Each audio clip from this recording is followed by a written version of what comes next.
Mutton, chicken కానీ కర్రీస్లోకైనా సరే లేదా బిర్యానీలు చేసినప్పుడైనా సరే ఎంతో టేస్ట్నిచ్చే మసాలా పొళ్ళు ఎలా తయారు చేసుకోవాలో చూసేద్దాం.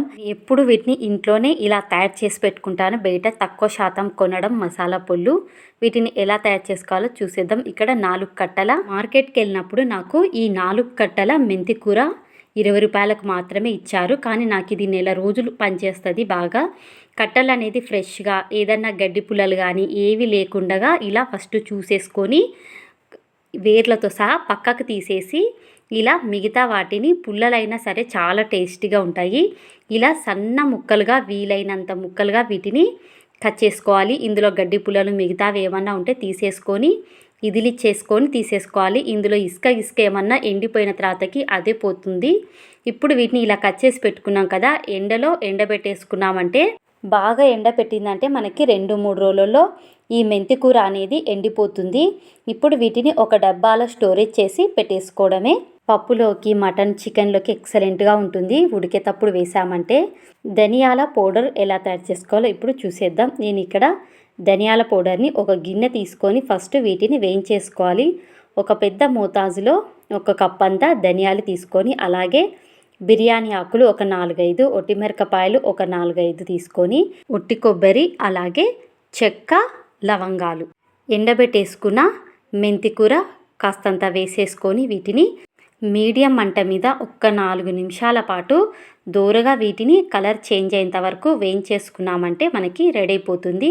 ఇది చల్లగా అయిన తర్వాతకి మిక్సీలో వేసేసుకొని మెత్తగా వీలైనంత మెత్తగా మిక్సీ ఆపుకుంటూ మరి మిక్సీలో వేసేసుకోవాలి. పూర్తి మెత్తగా ఉండాలి.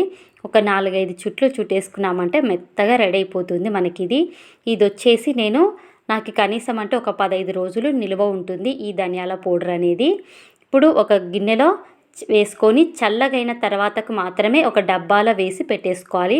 వీటిని కొంచెం చల్లగా కావాలి, మిక్సీలో వేసినాం కాబట్టి వేడిగా ఉంటుంది. ఇప్పుడు గరం మసాలా పొడికి ఎలా తయారు చేసుకోవాలో చూసేద్దాం. ఇప్పుడు ఇక్కడ చూపిస్తున్న విధంగా ఇవన్నీ అండి.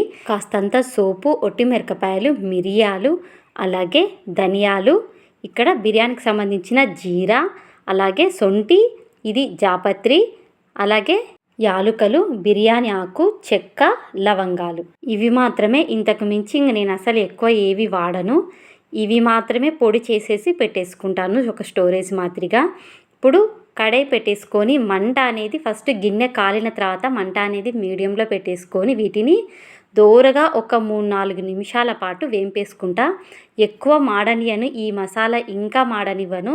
ఎందుకంటే చాలా నల్లగా బ్లాక్గా వస్తుంది ఎక్కువ మాడకొద్దీ. ఇవి కొంచెం దూరగా ఒక 4 నిమిషాలు ఇలా వేంపేసుకున్న తర్వాతకి చల్లగైనాక వీటిని మిక్సీలో వేసేసుకొని పొడి చేసేసుకోవడమే. ఇవన్నీ వీటిని అనేది ఇంట్లో రెడీ చేసుకోవడం వల్ల మనకి చాలా తక్కువ పడుతుంది. బయట అనేది చాలా ఎక్కువ కాస్ట్, కానీ పౌడర్ అనేది చాలా తక్కువ వస్తుంది. అది ఎప్పుడు ప్యాకింగ్ అనేది కూడా తెలియదు. ఇలా ఇంట్లోనే 10 నిమిషాలలో మనకి రెడీ అయిపోతుందండి ఈ మసాలా అనేది. ఇప్పుడు అల్లం వెల్లుల్లి పేస్ట్ కూడా నేను ఇంట్లోనే తయారు చేసుకుంటాను. ఈ అల్లం వెల్లుల్లి పేస్ట్ వచ్చేసి 1/4 కేజీ కన్నా కొంచెం తక్కువ ఉంది. ఎందుకంటే వీటిల్లో కొంచెం 1/4 కేజీ తెచ్చాను కానీ వాడేశాను. ఇప్పుడు ఇంత అల్లానికి ఈ వెల్లుల్లిపాయలు అయితే సరిపోతాయి. ఈ వెల్లుల్లిపాయలు కూడా కొంచెం లావు గడ్డలుగా ఉన్నాయి, అందుకే 3 తీసుకుంటున్నాను. ఇవి కొత్త ఎల్లిపాయలు. ఒక్కొక్క ఎల్లిపాయ చూడండి ఇంతింతలా ఉంది. ఇలా పాయ ఇంతింతలా ఉంది ఇది. ఈ ఎల్లిపాయలు అయితే నాకు సరిపోతుంది. ఇప్పుడు అల్లంని నీట్గా చిక్కు తీసి కడిగి ముక్కలుగా కట్ చేసేసుకొని మిక్సీలో వేసేసుకొని ఇప్పుడు వెల్లుల్లిపాయలు కూడా పొట్టు తీసేసుకున్నాం కదా ఇలా నీట్గా. ఇప్పుడు ఇందులో కూడా వేసేసుకొని కాసంత సాల్ట్ కూడా వేసేసుకొని వీటిని మెత్తగా వీలైనంత మెత్తగా వాటర్ అసలు పొయ్యకుండా ఇలా జాంకు ఒకసారి తిప్పుతూ ఉంటే మెత్తగా అయిపోతుంది అల్లం పేస్ట్ అనేది. ఇది కూడా నాకు 15 రోజులు, ఒక్కోసారి నెల రోజులు కూడా వచ్చేస్తుంది. అల్లం పేస్ట్ మాత్రమే ఫ్రిడ్జ్లో పెట్టేసుకుంటా, మిగతావన్నీ డబ్బాలో పోసి బయటనే పెట్టేసుకుంటాను. నేను చేసే చికెన్కైనా మటన్కైనా బిర్యానీకైనా ఇవే మసాలాలండి, వేరే మసాలా ఏవి వాడను నేను. ఇదేనండి ఈ వీడియో మీకు నచ్చిన ఉపయోగపడిన ఒక లైక్, షేర్, సబ్స్క్రైబ్.